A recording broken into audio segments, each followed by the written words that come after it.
Buenas noches, Iglesia Filadelfia. 15 de septiembre. Sin duda muchos están en familia, teniendo compañerismo, comunión, pasando un tiempo agradable. Que podamos aún en este tiempo tomar momentos para poder hablar acerca de la verdadera libertad que es solamente en Cristo Jesús.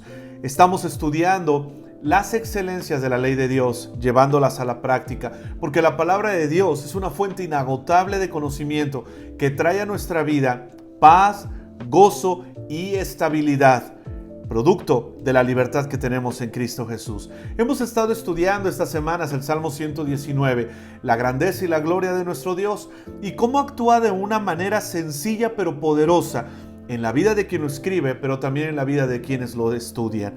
En la porción en la que vamos a reflexionar esta noche, podemos celebrar que la palabra de Dios trae beneficio de un tiempo de aflicción. Tal vez al momento de escuchar la palabra aflicción, algunos de nosotros nos podemos sentir un poquito preocupados, ansiosos, pero todos pasamos por un momento de aflicción, cuando nos hemos sentido abatidos, derrotados, sin fuerzas, incluso con un malestar físico. Pero en cada uno de ellos encontramos una enseñanza, una palabra que aviva el deseo de seguir confiando en nuestro Dios. Podemos pensar que a mayor sufrimiento es mayor el alejamiento de nuestro Dios, pero cuando tú y yo hemos entendido que aún en los momentos de aflicción, aún en los momentos complicados, Dios sigue trabajando en nuestra vida, entonces podemos decir que a mayor sufrimiento, mayor acercamiento a nuestro Dios tenemos. El Salmo 119, versículo 65 comienza diciendo: has hecho muchas cosas buenas por mí, Señor, tal como lo prometiste. ¿Quién hoy en día lleva una cuenta de las bendiciones de Dios? El salmista estaba diciendo: has hecho muchas cosas porque tú eres bueno. La mayor parte de las veces comenzamos a contar las bendiciones solo cuando necesitamos de ellas. Algunos de nosotros no nos damos cuenta de las bendiciones cotidianas de Dios. Algunos de nosotros ya nos acostumbramos a ser bendecidos por Dios y entonces no sentimos la necesidad de agradecerle por cada una de las cosas que Él ha hecho. Recuerdo en mi niñez que en algunas reuniones en la iglesia, la gente pasaba y daba un testimonio de lo que Dios había hecho en sus vidas. Muchos de ellos se esforzaban en, contar algo grande, algo sorprendente, algo que la gente dijera: ¡wow! ¡Qué impresionante el poder de Dios! Pero olvidaban las cosas sencillas, como: gracias Dios porque hoy pude comer. Gracias Dios porque hoy pude caminar. Gracias Dios porque pude despertar. Gracias Señor porque aún en tiempo de aflicción tú has estado conmigo. Por eso el salmista dice: estoy contando todo lo que has hecho para mí porque tú eres bueno. Gracias Señor porque conozco tus promesas y entonces ahora conozco el cumplimiento de cada una de ellas. La gratitud, hermanos, es la mejor actitud que podemos tener. Y el salmista comienza esta porción dando una nota de agradecimiento a Dios por lo que ha recibido. Esta necesita ser también una experiencia personal. Antes de pedir, agradecer. Antes de ver qué falta, notar qué tenemos. Antes de quejarnos, tomar un momento para contar las bendiciones que hemos recibido. Sin duda el salmista pudo identificar las promesas cumplidas porque las conocías. Tú las conocías. Tú y yo no vamos a poder agradecer ni contar las bendiciones recibidas si primero no conocemos lo que Dios nos ha dicho.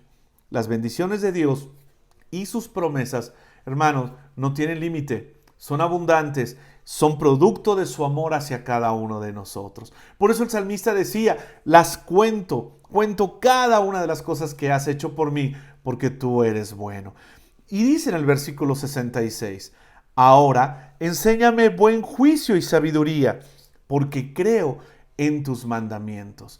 Una vez más vemos al salmista deseoso de aprender, deseoso de tener una instrucción de parte de Dios, y le pide dos cosas: en primer lugar, buen juicio, y en segundo lugar, sabiduría.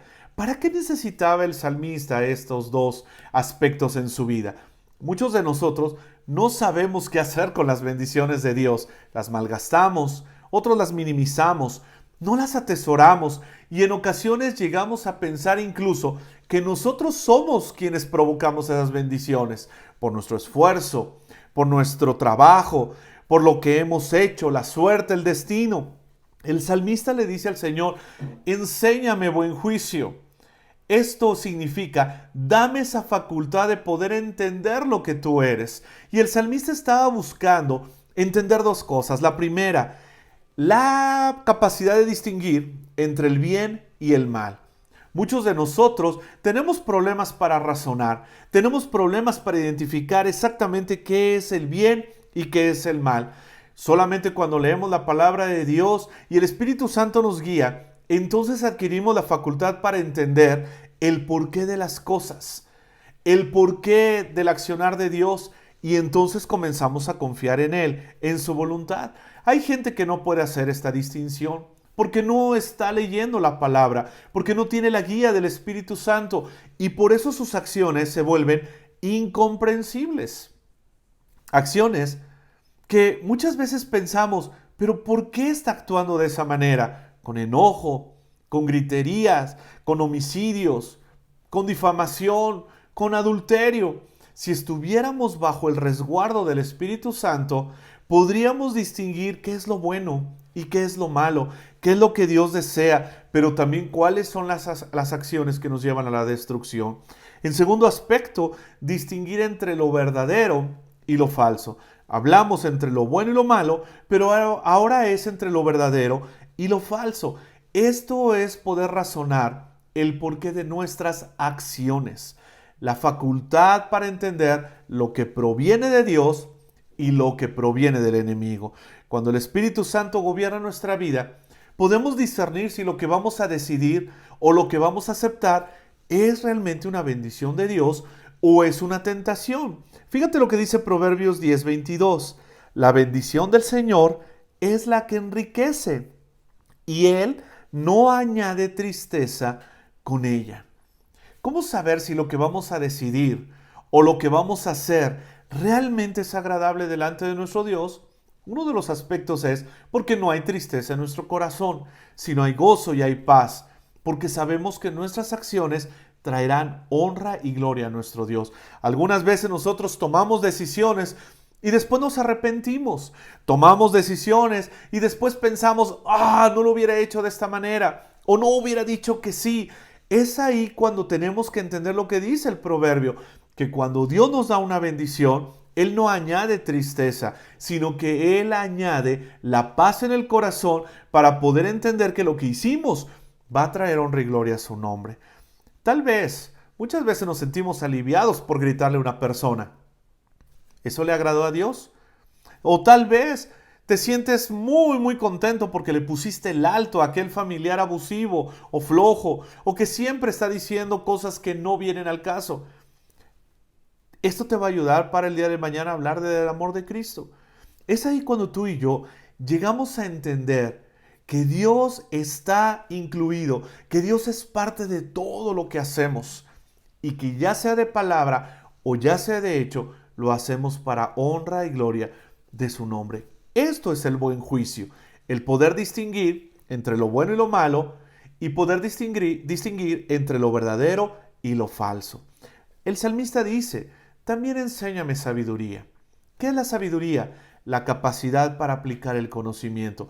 Algunos de nosotros sabemos muchas cosas, pero no las ponemos en práctica.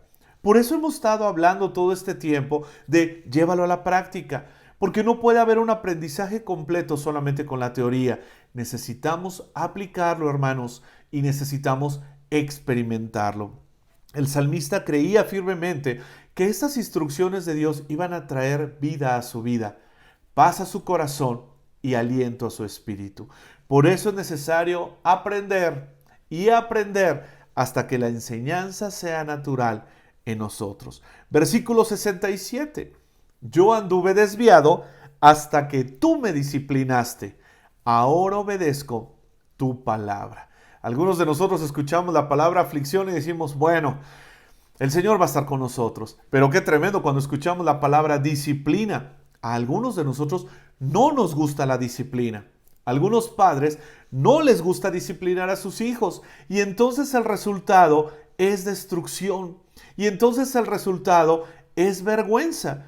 ¿Cuántos de nosotros nos gusta aprender de la forma difícil? ¿A cuántos de nosotros nos gusta que nos estén repitiendo continuamente las instrucciones porque somos rebeldes, porque no nos gusta hacer caso a la primera. Algunos no nos gusta comprometernos con los caminos de Dios y entonces el Señor tiene que disciplinarnos. Algunos somos rebeldes, bueno, un poco rebeldes, o como dice el título de un libro, somos gente de carácter firme. Y en base a eso podemos hacer y deshacer. Y es ahí cuando Dios nos dice, si no sigues mis instrucciones, entonces vas a tener que enfrentar mi disciplina. Y Dios a veces tiene que tratarnos de maneras diferentes. Algunos decidimos aprender después que ya sucedió. Otros aprendemos al poner la enseñanza en práctica inmediatamente. ¿De cuál eres tú? Vemos a los jóvenes que aún conociendo la palabra de Dios se desvían del camino. Y después de años, con fracasos familiares, con problemas laborales, con frustración en su corazón, con heridas abiertas, regresan buscando a Dios. ¿Qué pasaría si desde su juventud se hubieran alineado al plan de Dios a sus vidas? ¿Qué hubiera pasado si en lugar de buscar esas conductas destructivas o tratar de delinear un plan propio personal para sus vidas, hubieran escuchado la voluntad de Dios? ¿Qué hubiera pasado? Ellos estarían en una situación completamente diferente. Los mandamientos de Dios, hermanos, no están para evitarnos disfrutar y vivir, sino para evitarnos sufrir. Muchos jóvenes le dicen a sus padres, lo que pasa es que tú no quieres que yo disfrute. Tú no quieres que yo viva la vida. Y es ahí cuando nosotros como padres podemos decirle a nuestros hijos, yo quiero que disfrutes la vida. Lo que quiero es evitarte sufrir. Porque eso es lo mismo que hace Dios. El salmista acepta que tuvo que recibir la disciplina de Dios para entonces tomar la decisión de obedecer la palabra. La pregunta es también para la gente madura, para la gente grande, para la gente anciana, porque muchas veces pensamos que solamente los únicos que se equivocan son los jóvenes. ¿Cuántos vamos a tener una vejez dulce y agradable? ¿Cuántos de nosotros vamos a ser abuelos ejemplares? Que las bendiciones lleguen a nuestras siguientes generaciones y que ellos puedan ver el amor y la bondad de Dios en nuestro rostro. Hoy en día la vejez está muy ligada a personas enojonas, personas amargadas, desesperadas, personas que siempre se están quejando, personas que no quieren recibir la ayuda de los demás. Entonces, hermanos, acepten la disciplina de Dios. O desde ahora, decidamos caminar en los mandamientos de Dios y cuando Él nos permita llegar a la vejez, podamos ser personas firmes, estables, agradecidos, llenos de paz, esperando la bondad de cada día. ¿De qué lado estás tú? Tal vez eres un joven, pero estás viviendo la vida como tú la quieres planear. Entonces vas a tener que enfrentar la disciplina de Dios. Tal vez eres una persona ya madura, ya grande, y te sigues quejando y sigues renegando de la vida. Entonces vas a tener que enfrentarte a la disciplina de Dios.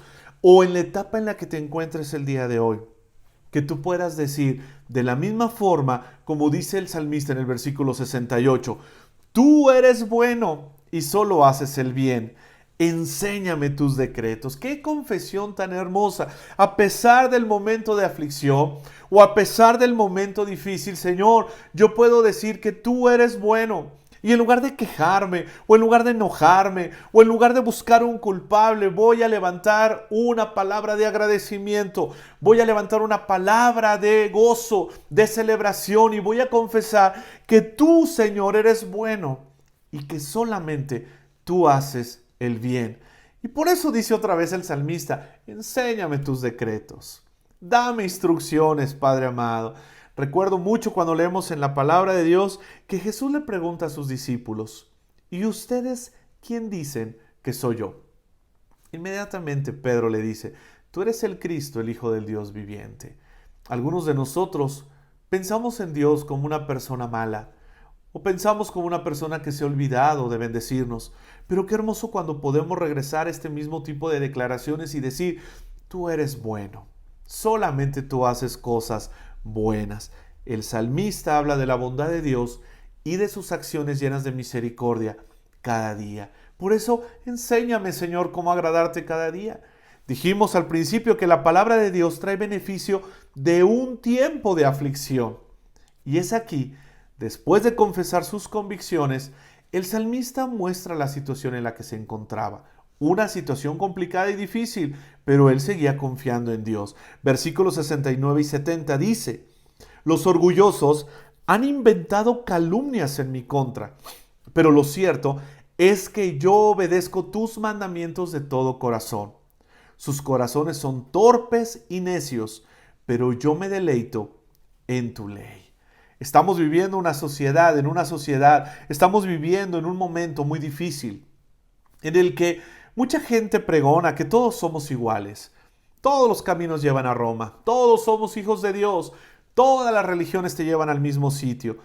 Pero no hay declaraciones más fuera de la realidad que estas. El salmista estaba en una situación difícil porque él estaba siendo probado en sus convicciones. ¿Dónde? En medio de un ambiente hostil.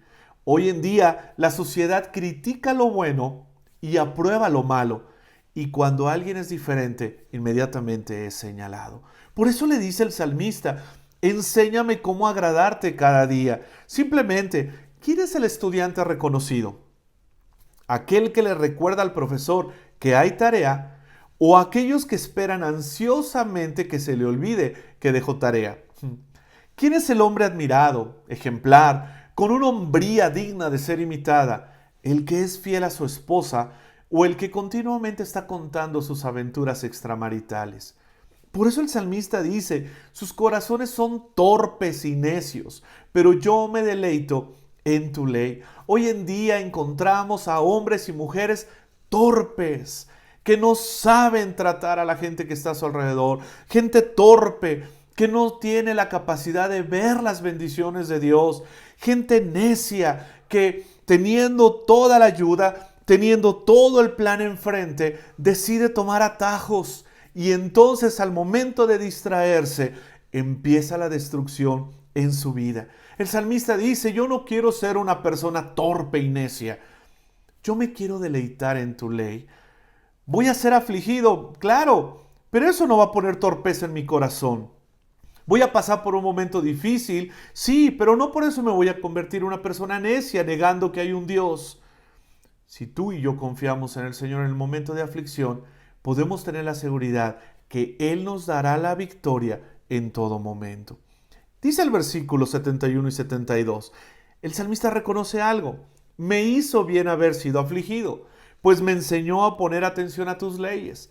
Ellas son para mí más valiosas que millones en oro y plata. Cuando yo leo este versículo puedo entender que el salmista tal vez en algún momento se había convertido en una persona torpe y necia. Y entonces tuvo que ser afligido, tuvo que ser disciplinado, pero entonces él pudo entender que al momento de volverse a conectar con la palabra de Dios, él pudo entender el beneficio de ese tiempo de aflicción. ¿Quién puede decir en su sano juicio: me hizo bien estar afligido? Qué bueno que mis padres me disciplinaron, gracias. Qué bueno que me reprobaron porque de esa manera voy a ser un mejor estudiante. Gracias, profesor. Qué bueno que me pasó esto porque de esa manera ahora voy a hacer un cambio en mi vida. No, muchos de nosotros fallamos, nos equivocamos y en lugar de reconocer el error, buscamos al culpable. Y eso nos posiciona a prepararnos para volvernos a equivocar. El salmista toma otro camino, que es un punto de partida para el crecimiento y la madurez. Y él dice: gracias Dios porque me diste la oportunidad de pasar por un tiempo de aflicción. Gracias Dios porque me diste la oportunidad de pasar por un tiempo de disciplina, porque de esa manera puedo enfocarme una vez más en tus instrucciones. Y él dice que las instrucciones de Dios, los mandamientos de Dios son invaluables, que ningún material precioso como el oro o la plata se le pueden comparar. Hermanos, la palabra de Dios trae beneficio de un tiempo de aflicción. ¿Estás siendo afligido? ¿Estás pasando por un momento de prueba? Si es resultado de tus malas acciones, yo te animo a que el día de hoy te puedas acercar delante del trono de la gracia de Dios y a través de Jesús ser perdonado. Confiesa tu pecado y arrepiéntete. Pero si estás siendo afligido a causa de tu fe, si estás siendo afligido porque has tomado la decisión de ser diferente, de considerar los caminos de Dios y seguirlos al pie de la letra, cuidadosamente las instrucciones de Dios, entonces prepárate a crecer. Prepárate para madurar y para comenzar a contar las bendiciones de Dios cada día, porque Él ha preparado para ti grandes cosas. Que esta noche tú y yo podamos tener buen juicio y sabiduría para distinguir entre lo bueno y lo malo, para distinguir entre lo verdadero y lo falso. Que esta noche tú y yo podamos llegar a la decisión, a la toma de decisiones, de decir: he estado viviendo mucho tiempo fuera de tu voluntad, Señor, y he sido afligido, me has disciplinado, pero agradezco ese trato que me has dado, porque ahora puedo regresar a tu camino. Gracias, Señor, porque puedo entender que aún en la vejez puedo seguir aprendiendo grandes cosas. Ayúdame para ser un anciano, ayúdame para ser un adulto mayor, ayúdame, Señor, para ser un joven que donde quiera que yo esté pueda poner tu nombre en alto, dándote la honra y la gloria que solamente tú mereces. ¿Pasaremos por un tiempo de aflicción? Sí, hermanos, pero también encontraremos grandes beneficios de parte de Dios.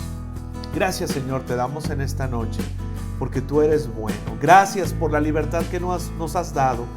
Gracias, Señor, porque nos das buen juicio y nos das sabiduría, que podamos llevar a la práctica esto. Señor, si en esta noche hay alguien que tiene todavía alguna herida en su corazón que pueda ser sanado, si alguien en esta noche está inmerso en una acción de pecado, algo que te desagrada, algo que está destruyendo, Señor, su espíritu, que pueda acercarse delante de tu trono confiadamente y encontrar auxilio y perdón. Gracias, Señor, porque muchas veces tú permites que pasemos por situaciones difíciles porque tienes un plan. Estás cumpliendo un propósito en nuestra vida. Te agradecemos. Gracias por las pruebas, porque podemos crecer y madurar. Gracias por la escasez, porque podemos confiar en ti. Pero también, Señor, gracias por la abundancia. Gracias por la salud. Y gracias por tu presencia que siempre está en nosotros. Señor, estamos en tus manos. Y que esta noche podamos nosotros proclamar que somos libres, porque conocemos tu palabra y la llevamos a la práctica. Toda la honra y toda la gloria sea solamente para ti. En Cristo Jesús oramos. Amén. Que esta noche, hermanos, podamos gritar: ¡Viva México! Pero también podamos decir: ¡Viva Cristo Jesús! Porque Él nos ha dado la verdadera libertad. Que la presencia de Dios esté en sus corazones.